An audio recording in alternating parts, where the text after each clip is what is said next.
I do not know. Do you know? I do not know, that's Okay. why you need to just put it Yeah. on. But I'm pretty sure you're correct that it's not covered, it's not federally funded anymore, that you have to pay for it, for sure. But I don't know which insurances or which programs pay for it or pay for part of Yeah, it. they're not what they can service Well, this year, okay. you need to just really check with them. DCMC had their clinic for flu and COVID yesterday, and They had 95. 95 people. 95. Of course, they take almost any insurance you can think of, they take it. Well, that may be it.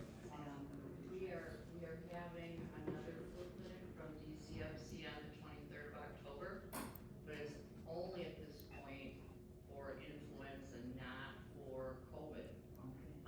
If you missed the clinic yesterday, and in this case, if you're our patient, we do have like 4 or 5 COVID vaccines and the high dose influenza vaccines available. If you want to get both at one time, you could call and get that, but they only left us a couple of COVIDs. Sister Bay also runs over. Okay, Sister Bay runs in, okay. So look for their clinics, you can just. Yeah. And are the flu shots free? Yes.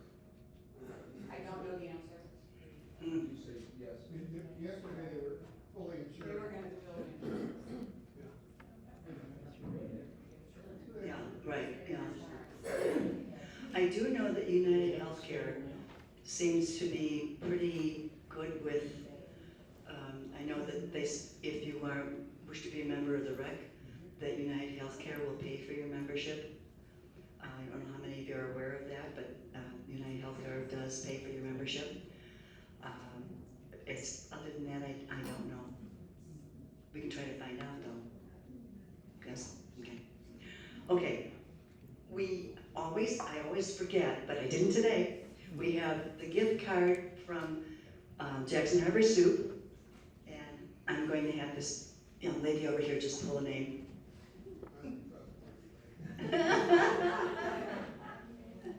Oh, Dr. Beth Lux. Is that Dr. Lex?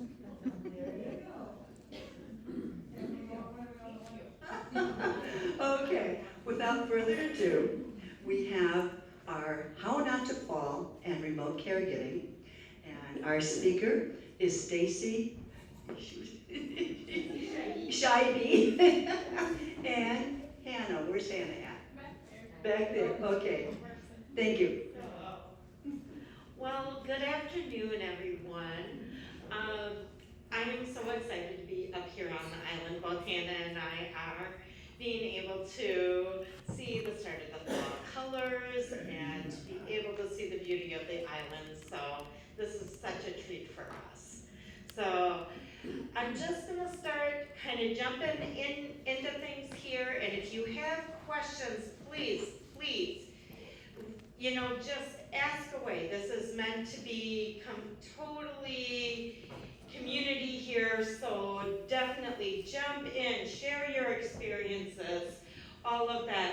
Whenever I talk about things, what works for one person doesn't always work for another, but also to lived experience is great to hear. So please, definitely openly share and things of that nature.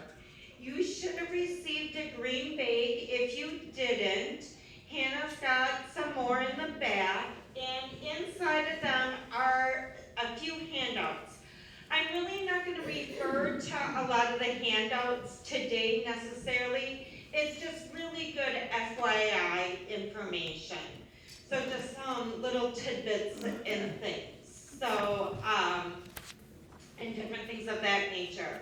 One thing I do want to clarify, so we are from Options, and we are a nonprofit agency just helping people to be able to age in place. Whether you have a disability or you have concerns or different things about being able to stay in your own home, we are here to support that. We don't sell anything, we have no hidden fees. All of the items that I might talk about today are all items we purchased from grants so that we're able to demonstrate and show them, but we don't actually sell them. So I'm not going to be a spokesmodel for Amazon or anything of that nature. but just here to really give some practical tips, suggestions on how to make your day run a little bit smoother and easier. So we're just gonna jump into it. So one of the things that I've heard a lot around here today is people are concerned about falls. And as we're heading into our winter months, that's always a concern as well too. So, and all of these tips too with falls and things, when we're also talking about remote caregiving and caregiving, a lot of these tips, strategies are going to intermingle with each other. So, I might kind of jump back and forth here a little bit, but when we're talking about falls, there's a lot of things we can do simply around the house. And the number one thing you have probably already heard from any medical person you've ever worked with, or possibly from Christine, or from Elise, is remove your floor rugs. Floor rugs are a phenomenal thing in the house. They give us coziness, they give us comfort, all of those things. But they can be one of the leading hazards of trips. We get our foot caught underneath. We can possibly, if we're using a mobility device, it'll get caught. So really picking up those floor rugs that are in your main traffic pattern areas can really be a good help. Inside of your packet today, there is some of them might be in color and yellow, some might be just white, but this one does give a lot of little practical tips and suggestions that I am talking about, so it might be a good reminder for you. But floor rugs are one of our big things. Also too, cords. I'm looking back here in the corner, and when you leave today, maybe take a look at the cord back here. And if we have cords that go across a traffic pattern or things, we really do want to, either alleviate that and find a different way to reroute that cord so it's not going through a traffic pattern, or taking my friend, Mr. Duct Tape, and I'm going to talk about duct tape a lot today, you're going to hear a lot about it, is taking that and putting that over the cord and doing it in a bright color. A lot of times we want everything to look very monochromatic, very the same color scheme and things of that nature. But as we age, our depth perception, our visual awareness definitely does kind of decrease. So having those bright colors on there can really, really, really help. And another great spot where duct tape can come into play is on stairs. So a lot of times our stairs can look like just one big slide or something of that nature. We don't see where one stair begins and the other one ends. And so if we take bright colored duct tape and mark it off on the edge of each stair, that really gives us a phenomenal visual marker as to where those stairs begin and end to really reduce that fall risk. A great place to use this is not just the stairs in the home, but in the garage, front porch, especially in the garage. A lot of times our garages are not well lit. The steps are concrete, so is the floor in the garage, it's all gray. Taking a bright color, so either paint or duct tape, and making that edge of those steps can really help reduce that fall risk. I've also heard a lot of people mentioning that I'm walking in my yard, I might trip on a root or something that's in the yard. Taking your bright colored tape or paint and painting those roots that are jarring out of the ground can really give us a good visual marker as we're walking through that yard as to where they are, so we know to step over them and we know where they are. So we're not tripping. Also too, when we talk about, oh my gosh, I have so many thoughts running through my head here. So this is where I say I might jump around. But when we are outside, so let's talk about outside for a little bit. Here on the island, one of the great things is you've got very different terrains around here. You've got a lot of hills, you've got some rocks, all that kind of stuff that really makes up the beauty of the island. But at the same time, that really can cause, you know, some navigational hazards or you know, and things. So when we talk about our footwear, now, yes, I love my shoes because they match my dress today, but these are probably some of the worst shoes that for walking outside that there'll ever be, because they come off as you walk and they're not very secure. Probably better than high heels, but not much. And so really making sure we're wearing a good soled shoe that ties can be one of the first things when we are out and about in the yard. Making sure we're wearing a good shoe. Then when it comes into winter time, looking at something such as yak tracks or something that's going to cover your shoes to give you that grip, so that if we're walking on snow, ice, whatever it may be, that can be very helpful. One thing to think about though, I had somebody and I tried them out. So who's all familiar what yak tracks are? And I forgot to bring mine. So they're like a little thing you slide over your shoe that has got some spikes on the bottom of it, just to help give you a little bit more grip and stability.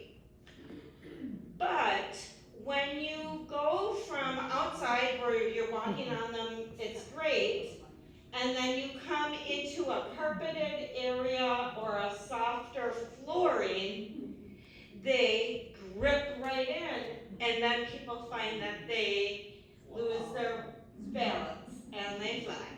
And the thing is with yak tracks is they're meant to stay on your feet and not come off, so taking them off is not always the easiest things either. So recommendation might be taking them off outside before you enter the house or something of that nature. But they can be a really good thing if you're walking on the winter trails here on the island or other parts of Door County, you're running errands, different things of that nature. They can be very, very helpful, but just giving you a little bit of thoughts on that. Yes?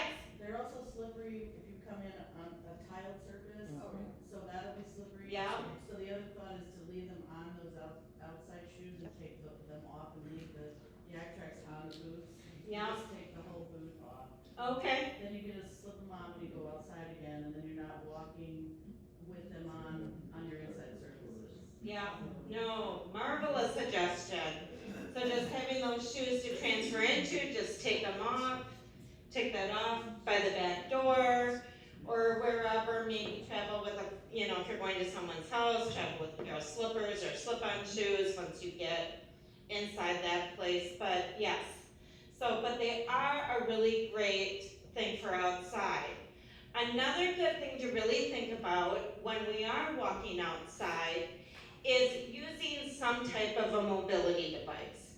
Now, I get it, you know, not everybody wants to use a cane, and we're gonna get into more about canes and things, but even walking sticks can be very, very helpful for when we're navigating in our yard, on trails, taking that, you know, healthy exercise walk outside using a walking stick.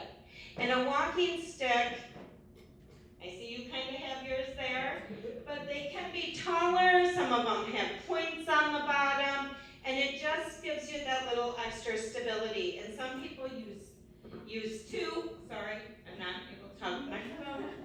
I talk with my hands way too much. And so they have the two, and that can really give you some nice stability as well. When we are talking about canes and walkers, there are some things we really want to think about when we are using a cane to help reduce falls. They really are helpful, and I will say that studies have shown that using a cane, walker, walking stick, what have you, can really reduce that fall and really give us a little bit more security.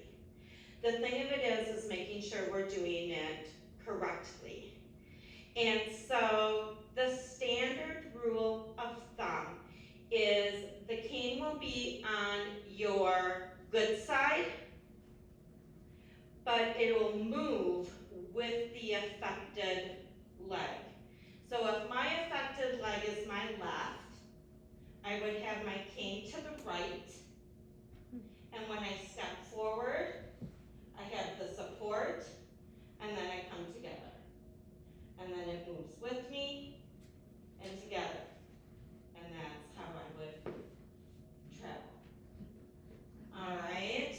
The other thing is we want this cane would actually be almost okay for me height-wise, but the rule of thumb is really having your wrist at a 90-degree angle.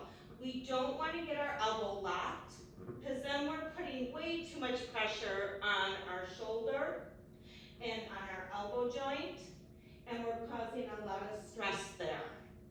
We also don't want to be gripping onto it that it's getting out in front of us and we're like really struggling. We want to keep it right by our hip, and we want to keep it here so that we're going along. We don't want to get it way out there or way behind. We want to keep a nice straight arm, okay?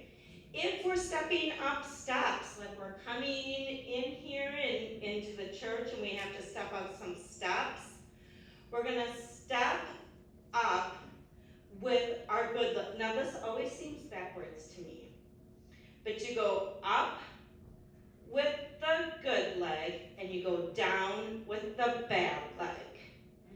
And so the cane, when you're stepping up, you're gonna step first because you're putting that pressure on that leg for stability, and it's there. And because when we're going down steps, our weight is with us behind, so we step down with our affected leg, and our weight is still on that back supported leg, and then that's where we bring it down. So up with the good, down with the bad. All right, so just some little tidbits there. Yes, question? Also, can I suggest that everyone puts the tip of the cane on the ground? Yeah. Because I see a lot of people with canes and they've got them floating in the air out here. They're like this, it's a lot, but like you should probably have contact with the ground. Yes. No, I totally agree with you. That is a phenomenal point. I mean, I don't know how many people you see and they have it like almost balanced on their wrist and it's not touching the ground and things of that nature. It's not going to be there to help keep you stable then if you have a fall and things. And that's why we really also, you want to adjust that cane to the proper height so that if you do need to put some stability on there, on that cane, if your arm is already locked up like this, pop. So that's not going to be a good result. That's why having it be more relaxed, having that 90 degrees, really allows you to then be able to bear pressure onto that cane. Does that make sense? So just some little tidbits. And there are so many different types of canes out there. This one's kind of one of those that's more like a hurricane, kind of one, it's got a wider base, but it's not real big. If you need more support and stability, the quad canes can be a useful thing. The thing of it is though, is they are a little bit more heavy.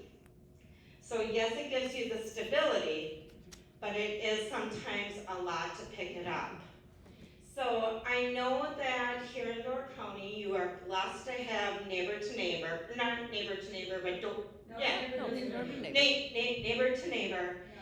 And you can definitely go and get a cane Anne would be more than willing to work with you to get you a cane. You can try it out, all of those things, and find out which one really kind of works for you. So, same with walkers and things. When we're talking about walkers, I didn't bring one with me, but I'm gonna kind of use a chair as a demonstration. We don't wanna get a walker out in front of us. So if we have a loved one that is using a walker, again, we don't want it to get out in front of them. If it's getting out in front of them and it's a walker with wheels on it or something, it might be one that is too fast for them, and they might need more of a traditional walker.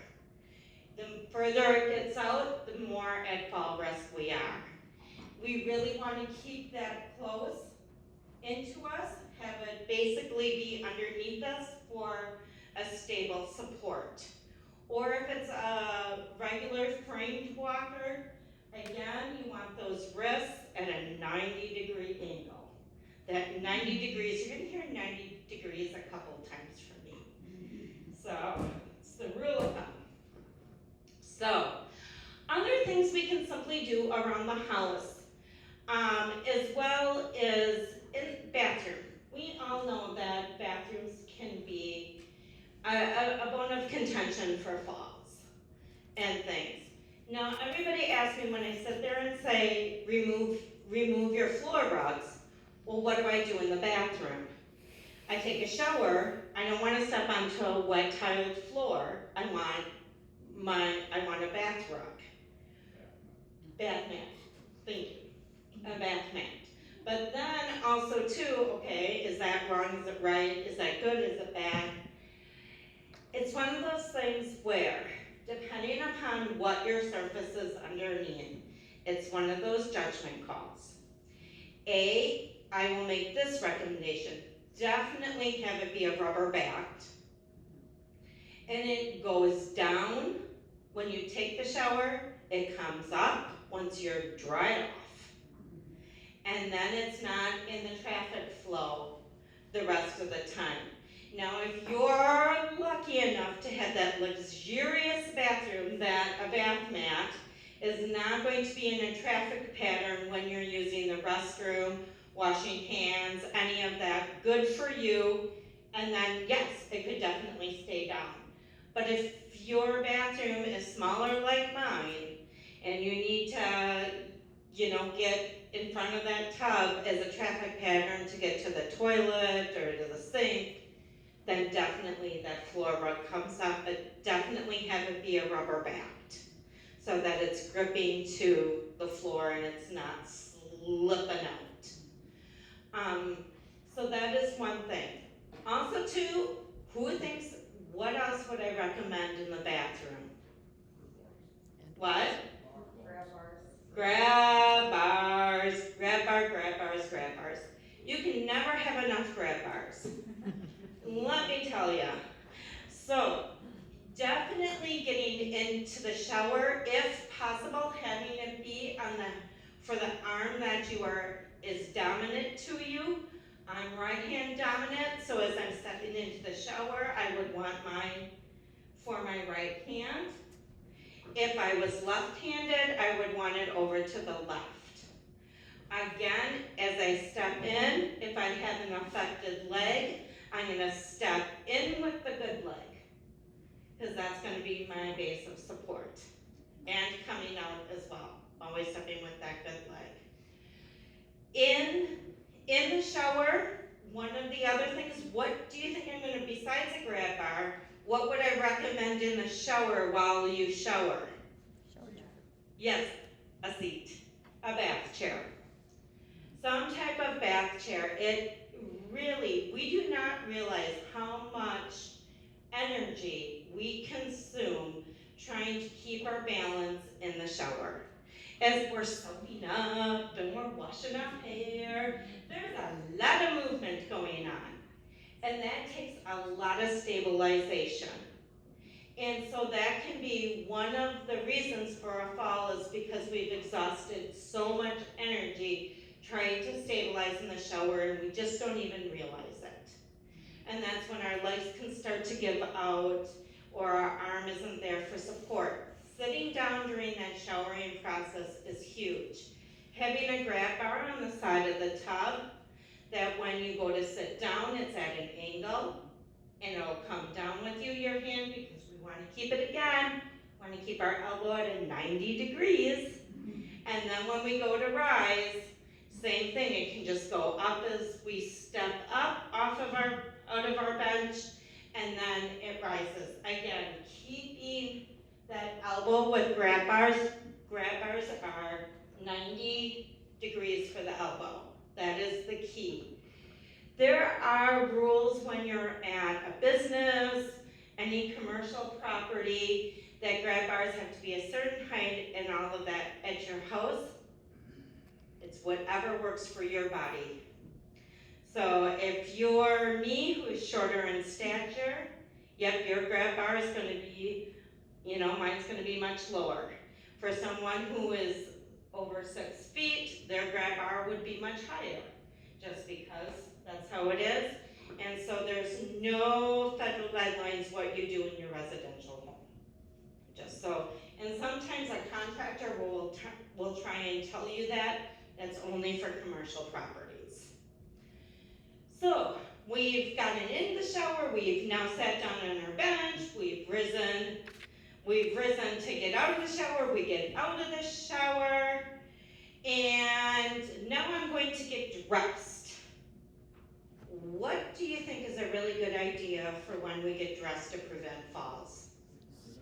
Sit, yep, ding, ding, ding, ding, ding. Sitting down. Absolutely, sit down as we get dressed. Have a special chair in that bathroom. You can sit on your shower bench. You can sit on the toilet. Whatever it may be, sitting down can be very, very, very helpful. One big thing that I'd like you to take away with from today is when we're using the toilet, and if we are using the windowsill, the toilet paper dispenser, the towel bar, or the countertop, or the pedestal sink, if any of those items are what we are using to help us stabilize to sit down on the toilet or to stand back up, that is not a safe operation. The windowsill, yes, it's great, but all of those items are not meant to bear weight over a long period of time. So definitely please look into getting a grab bar.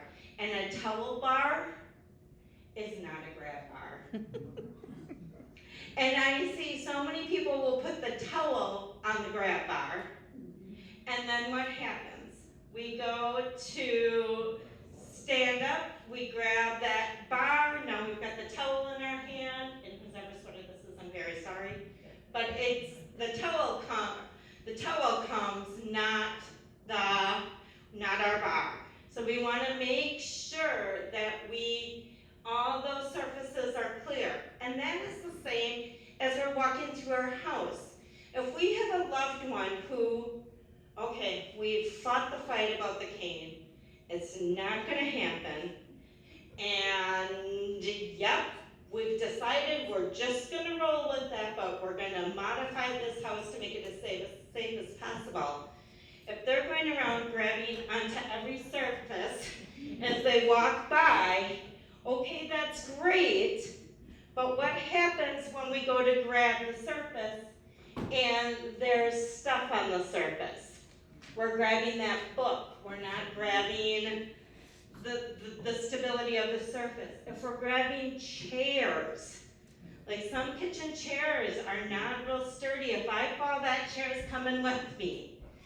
So making sure that traffic pattern and wherever they're grabbing, is free from clutter, any flyers, literature, mail, clothing items, whatever it may be, is all clear, and that whatever you're using as a stability is secure.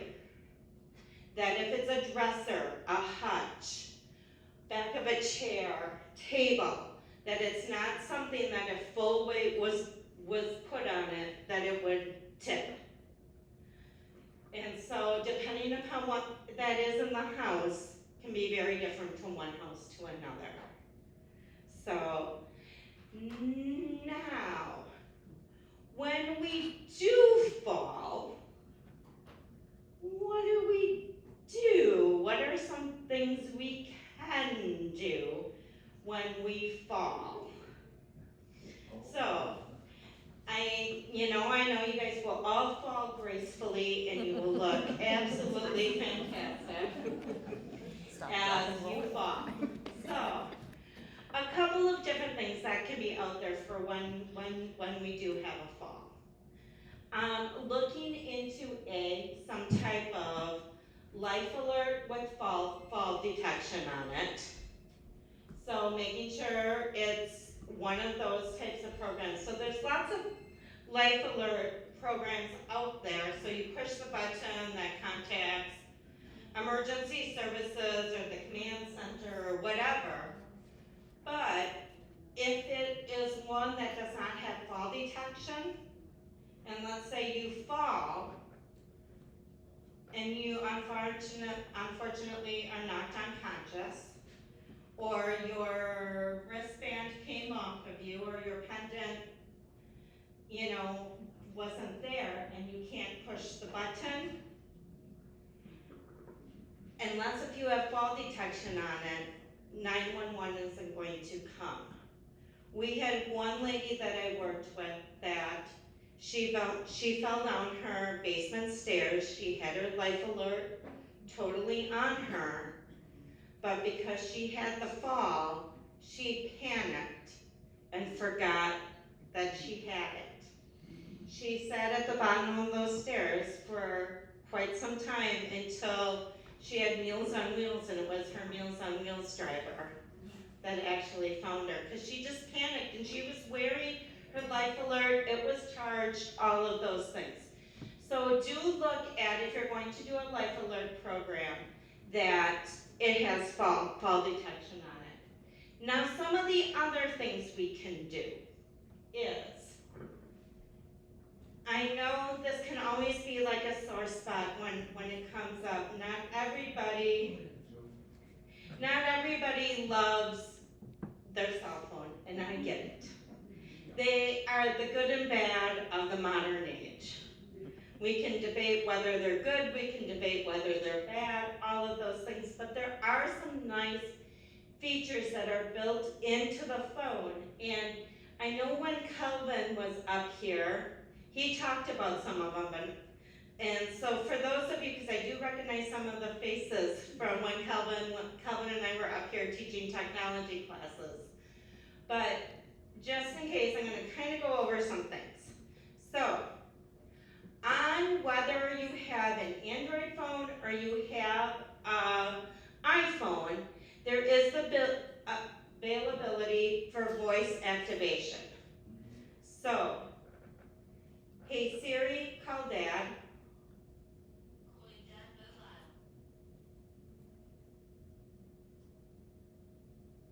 And she is calling Dad is actually my mom. I never switched it over. But she's calling her right now.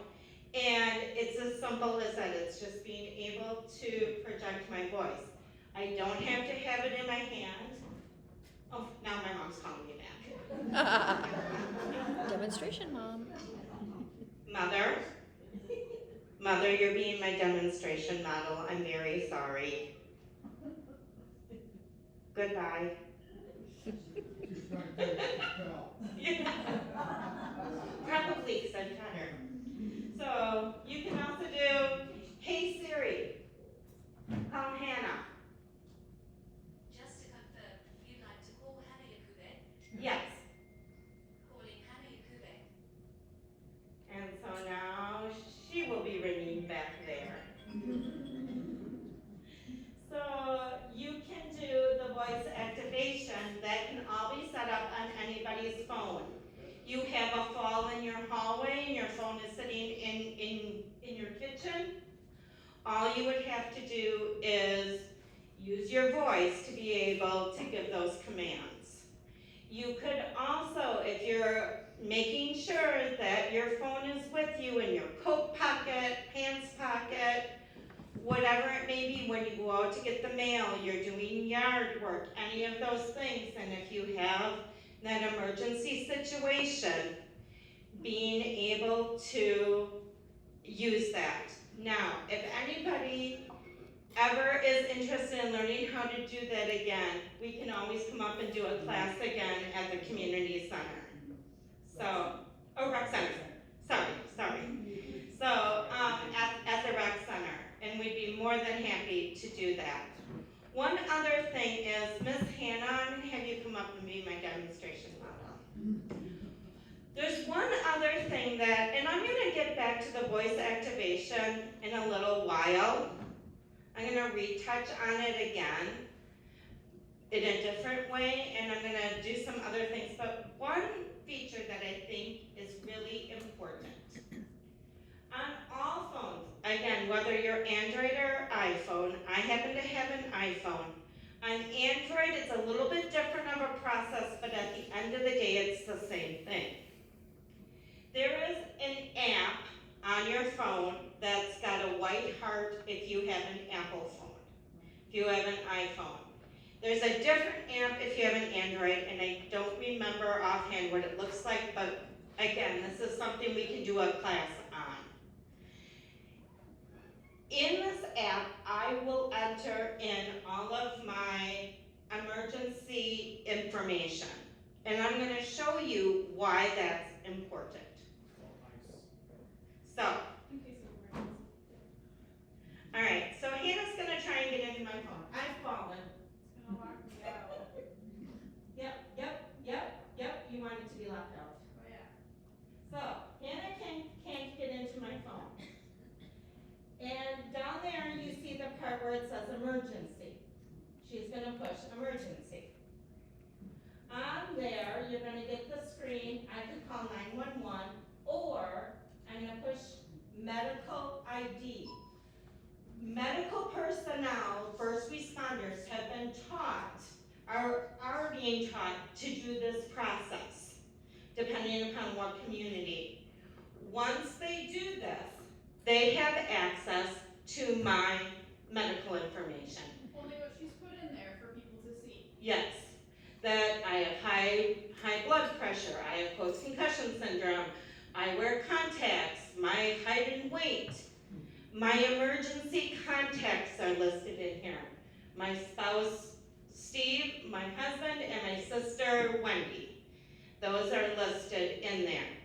Now, if Hannah tried to get into the rest of my phone, I'm not gonna be able to. she can't get into the rest of it. Now, in there, you can list who your physician is, what medications you're on, if you're on blood thinners, if you are on blood coagulators, if you have diabetes, insulin. So when they're responding to you, and if they're going to give you medical treatment, they're not going to give you a medication or something that could counteract with something you're already taking. And they will know, who your emergency contacts are, who your physician is, and what medications and what your medical history is. That can all be entered in there. What is great about this sometimes is we travel. We travel to Florida, we travel to California, we go out west, we go out east, we go overseas, whatever it may be on a cruise ship. People are being trained to be able to do those first simple steps. And this way, you're down in Florida on the beach, all of a sudden that jellyfish comes out of nowhere, he stings you, you pass out on the beach, and now medical responders can look in at your phone and get that small piece of information. In that way, that can really help know what is happening. And again, you only have to put in the information you want to put in. If you don't want to put in your physician, you don't have to. If you don't want to put in all of your medications, you don't have to. But if you're someone who's like, I want them to know all of this, that's something to to know, and we can help you set that up. If you're gonna put in your medication, you also gotta change your medication. Thank you. Yes, this is only as good as it's updated. Wonderful point, thank you. So any medical changes, any medications, any of that, that does make a big difference. So if you're on a certain medication and then you go off of it, or you change your dosage, definitely change it on there. But it is a really great thing in case of an emergency that someone knows that information. Yes? Also, if you're a security freak like I am, please unlock your phone, because on an Android phone, if you have it set up where your medications and things are on a, say, a Word document, you're gonna need your thumbprint or your PIN for them to access it. And yeah, we did find that out, because I locked my phone 4 ways to 7. Yeah, that was fun. Yeah. So here's my thumb being held up here. Go ahead, just push it, just push it, just push it. No joke, it was. Yes. He's serious. Yeah. So there are very different things. So, the whole question, and today, the question about security, I don't want to get too much into, but it's definitely one to have. That might be a good topic for coffee and cookies and conversation, is about security on the phone. Like, what are the pros and cons? What are the goods and bads? What is all of that? And, because there's a lot of different points of view on it, but it all depends. So, so getting back to falls. So, some of the other things, getting up from a fall. Quite obviously, we want to make sure when we're getting up from a fall that we can feel all of our extremities, that we're feeling our fingers, our toes, all of that after we have fallen.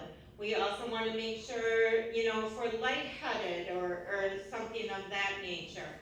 A lot of times we want to react, it's scary, we have this fall, if we're bleeding, yeah. But one big thing is trying to crawl over on your hands and knees to a piece of furniture. To just pop right back up, sometimes it's not always the best thing.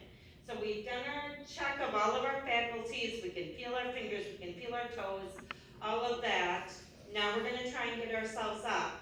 If we crawl over to a stable piece of furniture, so the footrest that is sitting at the end of our favorite easy chair, or the basket that's holding all of the blankets in it because it's the closest thing, might not be the best thing, but we're gonna go over, and we'll crawl over, and we will try and get our arms up, check, make sure that blood is not rushing to your head.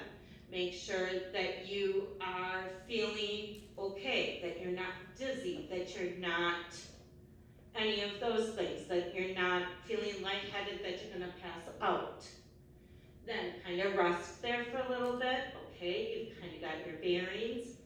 Now we can put up a knee, press with our hands, and then get ourselves, do that nice little flop onto the chair. But then get there. Again, get your bearings. Make sure you're not lightheaded. Make sure that you're not dizzy, that visually you're seeing okay, that the room is not looking like it's all warbly. If it's looking warbly, stay there. Because a lot of times, it might not necessarily be the first fall that takes you out. Sometimes it can be that second one because we've rushed getting up. Especially when we don't have someone else in the home. So make sure that we take our time, we relax. Our first thing a lot of times is we want to get up, we want to grab our phone, we want to call somebody because I just fell. Okay, yes, I agree with that. But make sure, take it slow at first. If you can, voice project. You call on your cell phone. I don't work for Apple, I don't work for Android, I don't work for a cell phone company, I'm not telling you to have a cell phone. But if you do happen to have one, making sure it's nearby can be very, very helpful.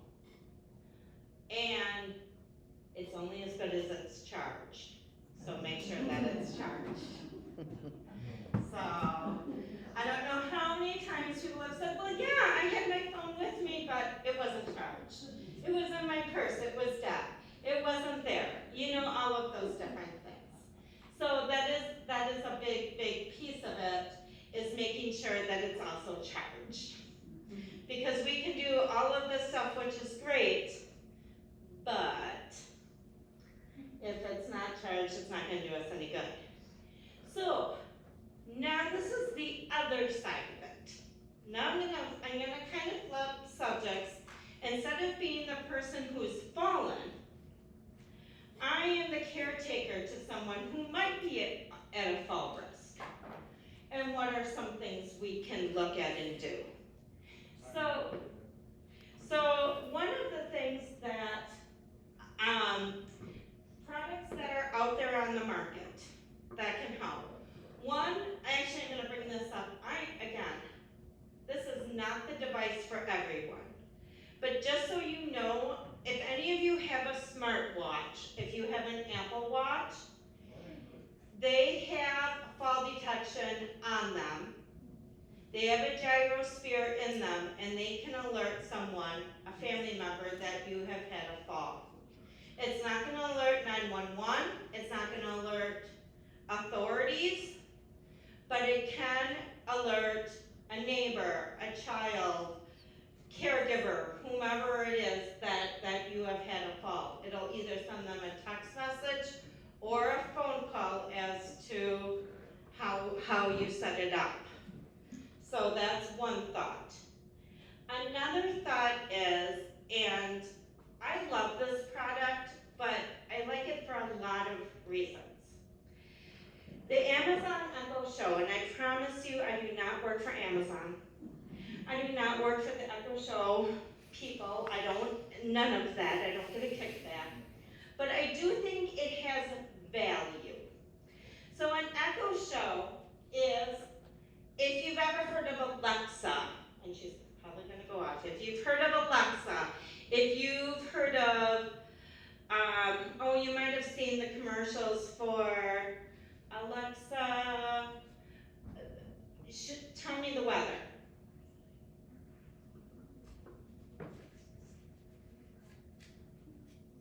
You can expect mostly sunny weather, with a high of 87 degrees and a low of 63 degrees. By the way, you can also ask, what is the weather this weekend? Alexa, show me recipes for orange chicken. Finding some orange chicken recipes. Okay, for orange chicken, here's a few recipes. And so she'll show me all my different recipes for orange chicken if I'm cooking and I just don't know what to make. But there's a lot of things you can do with Alexa for entertainment, and I will talk about that later on. But one of the features that I love is the drop-in feature. So my mom has one of these at her house. She lives in Shawano, she winters in Florida. And she lives by herself. My father passed away over 5 years ago, and my mom is she's almost 80. She's doing great, but again, she's by herself on Shawano Lake.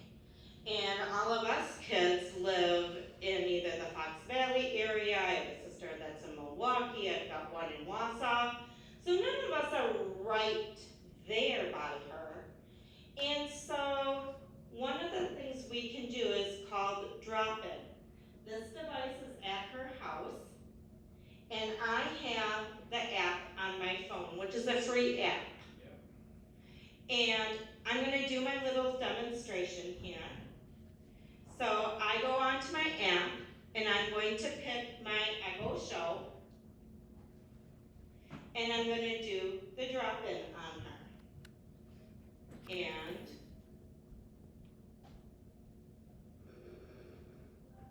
I'm seeing, no, I'm gonna go in the other room. But you will see me on the screen, and I see all of you on my phone. So here, So, smaller. and here I am, hello, and I can show you all around this beautiful church. And you can see everything that is going on. And I can see you, and if anybody had a fall out there in the area, I would be able to see that. Now I'm gonna turn this off and I'm gonna come back. So we're not so echoey. Yeah, the same thing as FaceTime. Yeah, the thing about this is it stays in somebody's home, so on a kitchen countertop or a place that they're frequently in, their living room or their kitchen, and it stays off and it stays off and it stays off. But when Stacie feels like it, instead of knocking on the front door, she can drop in virtually. And the other thing is for a person who might have dementia, maybe Parkinson's, very arthritic, and they can't do the swipe to answer a call, I automatically drop in, and you don't have to do that. There's no confusion. That process becomes very simplified. Also too, if you're the nervous wreck child that I am, and all of a sudden, it's been 3 days since I've been able to get a hold of my mother. Well, I wouldn't go that long. I'd probably go 12 hours. But anyhow, and all of a sudden, she's not answering her phone. She's not doing this or that. Nobody knows where she's at. I can drop in on her and be like, hey, Mom, are you okay? Like, what are you doing? Why aren't you answering my calls? Well, Stacie, I was at the casino and I went with my friend Betty and I was doing the weeds and we were doing this and that and yeah, okay, didn't need to worry. But, so there is that nice feature about the drop-in. One of the features that worked out really, really nice for our family is the mother had early stages of dementia, but she was living at home and doing phenomenal. The only struggle she was really truly having was with her blood sugars. She had diabetes and she struggled with the sliding scale. And so the 3 daughters were rotating every day at lunch, leaving work, going over to Mom's house and testing her blood sugars with her, making sure she had the right insulin, and then they'd go back to work. Well, that was like an hour-long process. One of the girls had to take her vacation time, her PTO, to be able to do that the way her work was set up, and it was just becoming an overwhelming feat after 9 months, and they're like, I don't know if we could keep this up. What they ended up doing was putting the Echo Show in the home, at the kitchen table. Each daughter took a day where they dropped in on Mom.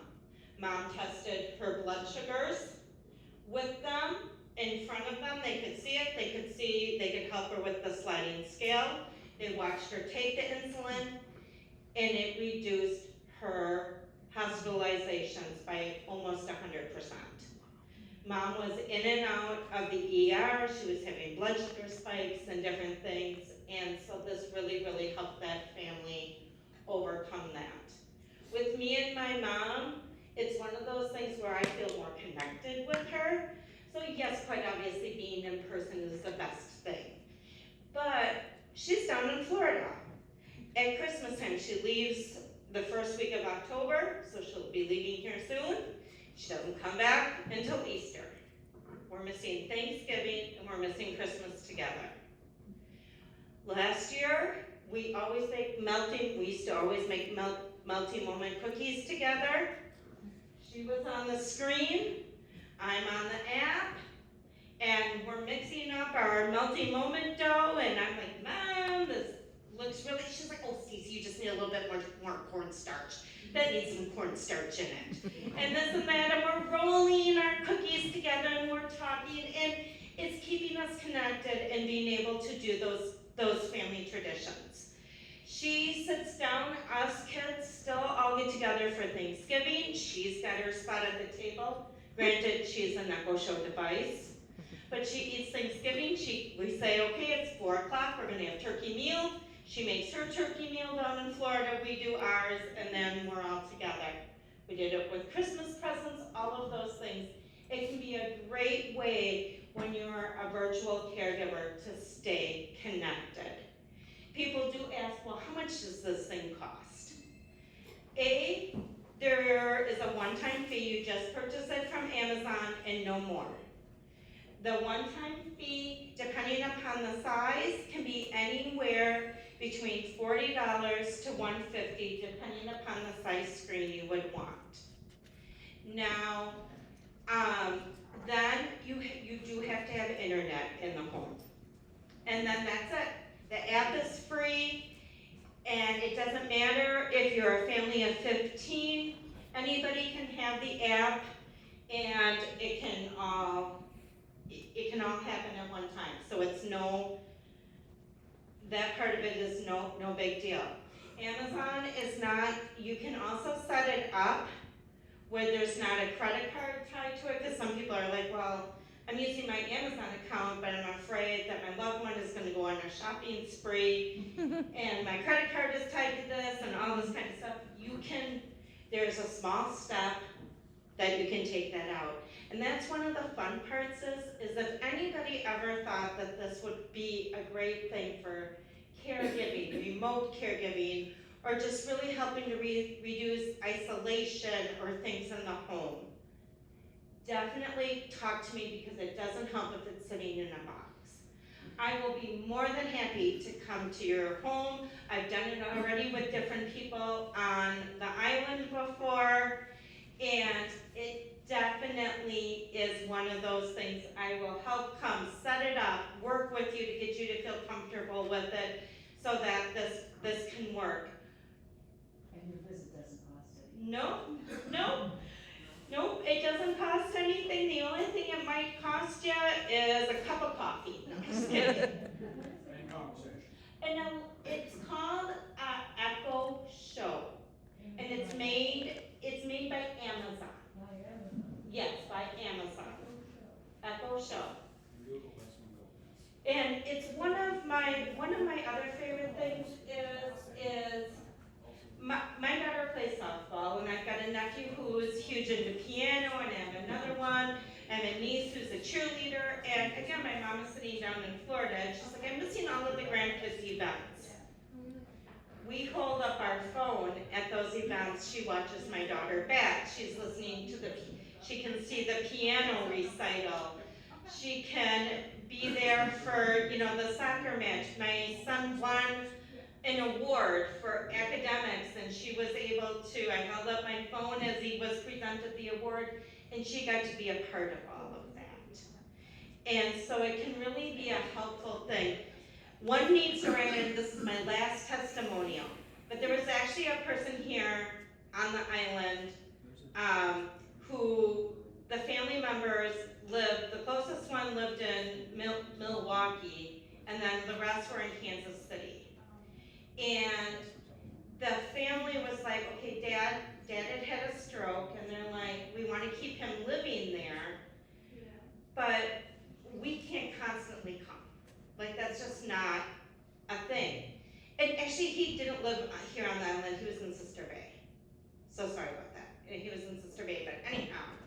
The family, this was during COVID, and the granddaughter was getting married down in Kansas City.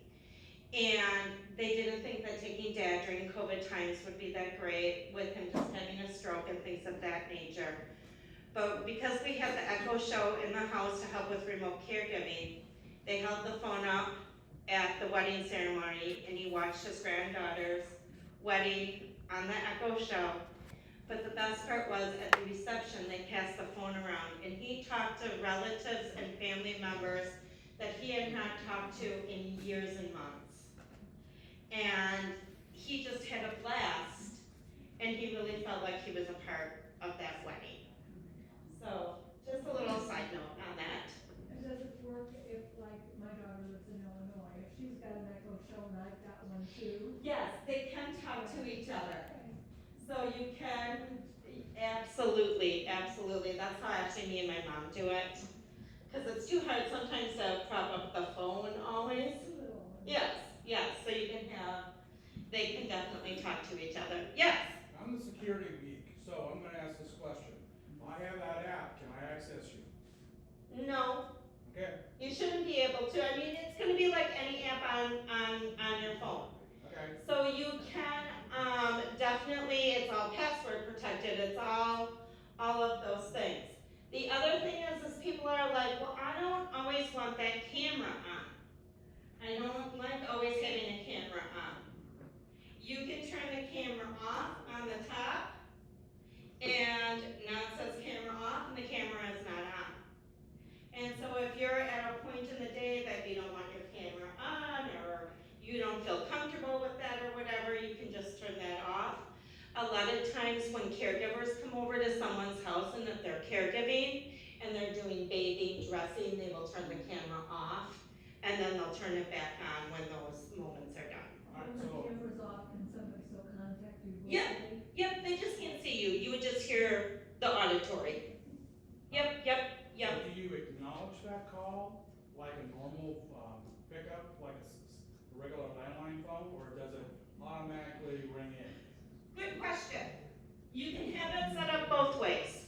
Good. You can have it be that the drop-in feature is turned off, and you would do that in your settings, and I can show you exactly how to do that, where you would have to answer on that.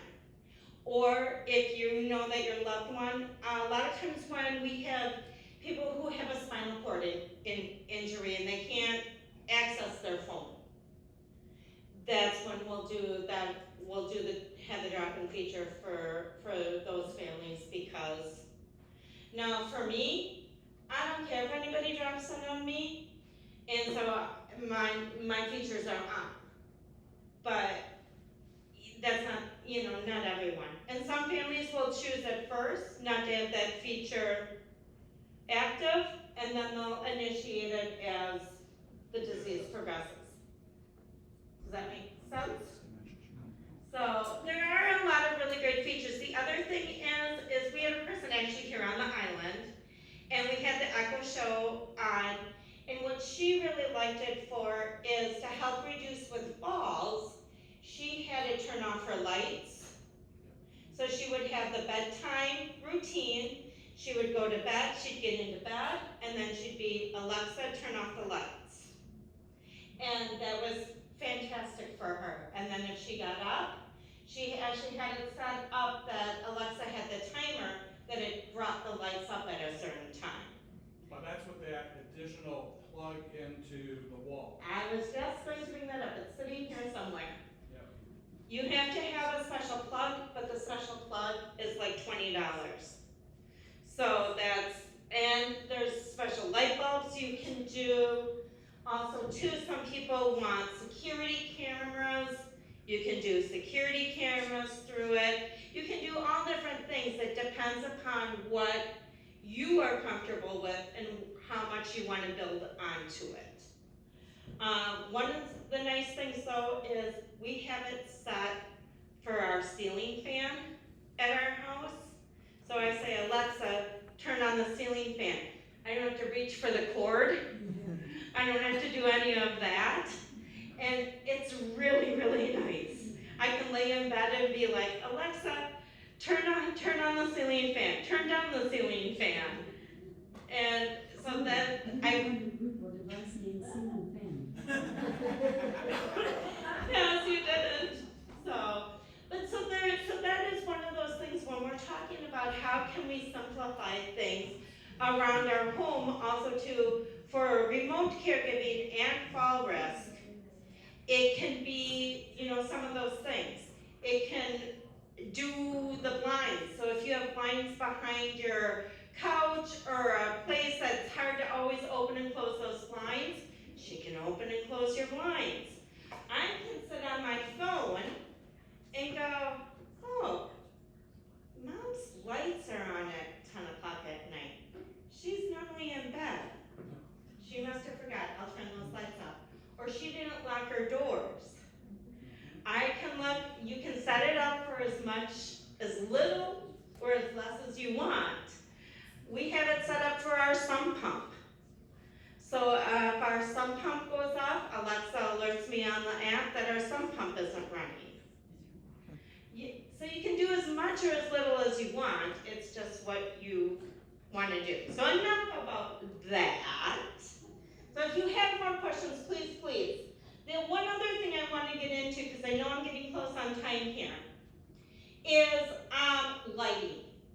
Lighting can be a huge part of fall risk. Also too, if we're a caregiver, man oh man, that lighting is a big thing. And a lot of times with our homes, we don't want to hardwire in another light, or it's a spot where there's not a plug-in in a stairwell, or in the garage, or different things of that nature. These types of lights are great because they're like those 3M strips. You can just stick them on the wall, they're battery operated, and that way it can give you a nice, good light in the hallway. I picked this up for $7 at Walmart. We have them in our closets, we have them. I took it and I put it on our ceiling in our garage, and it shines right down on the steps in the garage to give me some really good lighting in the garage so I can see my steps. There's so many different things you can do with lighting, but it's one of those things that we want to make sure we use. The biggest thing I'm going to talk about is lighting at night. A lot of times at night, we get done with our evening meal, we've gone for our walk, or we've folded that last load of laundry, and we're going to relax into our easy chair, and we start to bring down the lights. We want it to be calm and subdued, and we want it to be peaceful, and so we don't have the lights on, but we have the TV on, and the TV is bright and it's flickering and it creates a lot of shadow, and now we can't see if the edge of the snuggly blanket we were holding is on the floor, if that cord for the lamp is there. And so at night, as much as it's great for us to bring up the light, it actually is a bigger fall hazard because we're not being able to see our traffic pattern. The other thing is if you have a loved one who is maybe a compromised sensory system due to dementia, Parkinson's, ALS, whatever it may be, the light flickers from the TV when the lights are down low is very hard for their body to process. And we might not always notice that lighting that's what's causing it. We might see them being anxious. They might be playing with the remote, and they might be doing the click, click, click with the remote. They might sit down, they stand up, they walk to the door, they come back, they sit back down, they sit there, maybe change the channel, might sit there, and then they're back up again. And now we sit back down again, and we're like, we might be chattering. It seems like they don't stop talking, and they're just chattering. A lot of times that's because of the sensory system. And it's because of the lighting. Their body is trying to process all the shadows, the light flickers, all of those things. Keeping that lighting up can really help reduce that. So I really do believe in lighting a lot. My other thing I'm going to talk about really quick here, and as you notice, I never do anything quick. Power of red. How many of you know about the power of red? Power of red. Red. Power of red. So, studies have been done. The University of Minnesota, the Johns Hopkins University did one, Delaware University, a couple of other ones. It is shown that when we see the color red, we get joyful, endorphins go off in our brain, and when we have endorphins going off in our brain, and we're joyful, we consume 20% more food. The red plates we all eat off of at Christmas,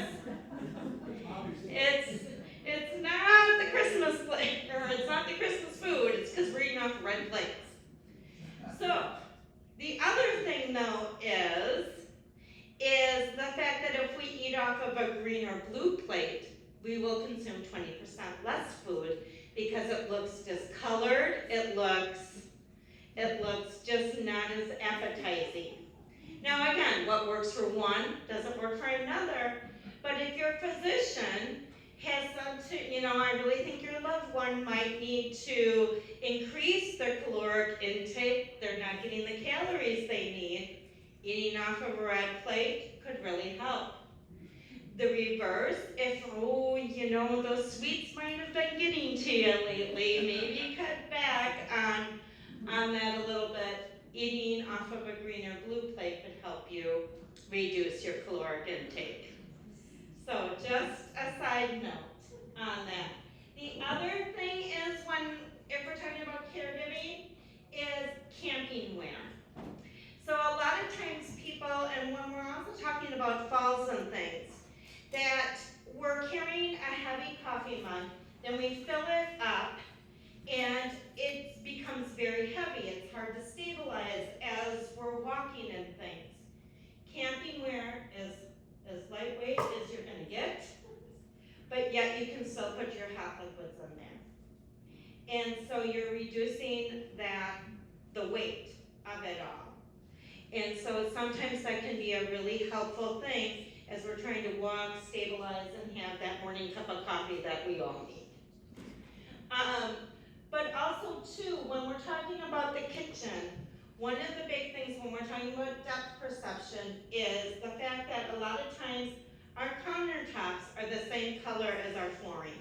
We have that blended color scheme, and it's hard to see where the countertop is. And we go to put that plate on, and we might not get it, and now that glass, that cup has fallen on the floor, and now all of a sudden there's glass on the floor. I've got poor eyesight. I go to step in the glass. I had a lady get 15 stitches that way in the bottom of her foot. And trying to get sometimes an 80-year-old skin to heal can be, and yeah, that caused some falls as well. So, taking, again, your bright colored tape, putting that on the countertop can really help to minimize that a lot. And it really gives you a good visual as to where that countertop is and where it ends. My other favorite friend is glow tape. Love, love, love the glow tape. If you're using a mobility device, a cane, a walker, putting that on the edge of the cane or walker at night so that you can grab it and see it at night. Putting it on an X on the nightstand where you put your water glass so that you can see where the water glass is so you don't knock the water glass accidentally off the nightstand. I put it on my Kleenex box so I can find my Kleenex in the middle of the night. Family members have put it on X on the bathroom door so that they know where the door is at night because they don't want to turn up a lot of lights and startle their eyes and things. I had one family member, she took glow-in-the-dark tape and made a path all the way down to the bathroom, and that's what her loved one followed. He wanted no lights on at night, but she's like, okay, he doesn't find the bathroom, I'm afraid he's gonna fall down the stairs at night. So she put the path. I had one family who did the glow-in-the-dark tape as a visual marker by the stairs because they didn't want anything, anybody falling down the stairs. So there's a lot of good things you can use glow-in-the-dark tape for to help minimize that fall, but also support a caregiver. So that is my crash. Oh, one other thing, clocks. Clocks. I love these clocks because they give the information, the day, the time, what point of day. It gives it a reference. You can make it very simplified, where it's just as a Saturday night. Because sometimes here in Wisconsin, we might fall asleep and we wake up at 4:30 in the afternoon and it looks the same as 4:30 in the morning. The sun is kind of hip. Oh, hip, all of that. And so to help a person orientate today as to what time of day it is, that can be very, very important. Also, what day of the week it is. I mean, I'm not retired, and I keep going, is today Thursday? No, wait. I wore that outfit on Monday, that outfit on Tuesday, it can only be Wednesday. Yeah. Is that clock from Amazon also? Yep. What do they call it? It can be called a dementia clock or a day clock. Yes. So there's kind of a couple different terms for it. So they can be really helpful. It can also, some of the upgraded models, as this one is, when it comes time to take your meds, on the screen it'll say AM med, for AM meds, and it will beep an alarm. You can set different types of reminders for the day to help with things. So a lot of good things out there for that. There also when the power goes off. There is only a 4-hour battery backup, but it gives you 4 hours. So, and the minute you plug it back in, it'll go back to its time. So this was sitting in my suitcase for the past 24 hours, and I just plugged it in and it went right back to the time. And some models also don't, they'll give you the option of having white or yellow. Yep. As a display. Yeah, so if you would prefer black print on white, visually that works out better for you, you can set it up that way as well. There are lots of meditations setups, and so if that is something of interest to you, I don't want to keep all of you guys because I'm kind of at my time, but that can be a big help too for remote caregiving, doing things that automatically dispense when needed. So there's a clock. This tray can be locked or not locked. When it's time, it flips over, so you're ensuring you're taking the right meds at the right time, which is such a big thing. So, and I thought that maybe this wouldn't hold a lot, because a lot of those supplements can be huge. I was shocked at how much these little slots can hold. So, and then there's ones for day tripping. So this one, it says the day of the weeks on them, and then it's got AM, afternoon, morning, PM, letting you know. So if you're taking a day trip, you just throw that in your pants pocket, in your purse, whatever it may be, and you've got it there for day tripping. So again, just making sure we're taking our right meds at the right time. All right, with that, does anybody have any questions? I know I just threw like a world of information at you, and you're probably on information overload. Let me tell you, here are a couple things. In your glow bags there, in your green bags, is there is information about options, and my phone number is on there, and also my email. Feel free to definitely call me, reach out to me, contact me. Be more than happy to talk with you over the phone about anything you saw or any other problem you're having, and we can figure out how to strategize. Because it doesn't always mean it's going to be a piece of equipment. It might be a community support. It might be just looking at something from a different point of view, or however it may be. Or it might be just doing a different routine or something. We can talk about it that way. Also, too, if you're ever interested in a home visit, I'd be more than happy. Come, do a walkthrough of the home. I mean, my gosh, if I have to come back onto the island, I think I can deal with that trouble. Gosh golly. But be more than happy to help show you where grab bars would be beneficial. How can we look at our traffic pattern to make sure it's the safest traffic pattern we've got, looking at all those different things. So